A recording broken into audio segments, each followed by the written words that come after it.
Selamünaleyküm. Bugün miladi 6 Şubat 2022, Hicri 5 Recep 1443 Pazar.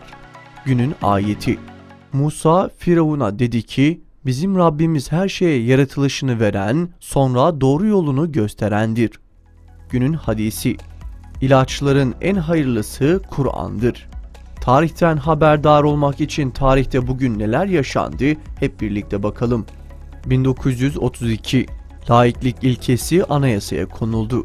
1980 Türkiye'nin Bern Büyükelçisi Doğan Türkmen uğradığı suikastten yaralı olarak kurtuldu.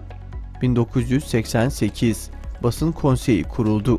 1992 İstanbul Devlet Güvenlik Mahkemeleri Başsavcısı Yaşar Günaydın'la koruması ve şoförü silahlı saldırı sonucu öldürüldü.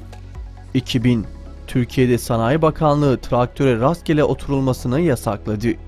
2001 Kasap Ariel Sharon Siyonistlerin başbakanı oldu.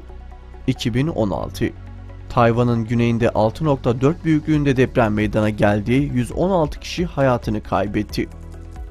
2017 Katar'a ait Boeing 777 yolcu uçağı 16 saat 23 dakikayla dünyanın kesintisiz en uzun uçuşunu yaptı. 2019 İstanbul Kartal'da 6 katlı Yeşilyurt apartmanı çöktü.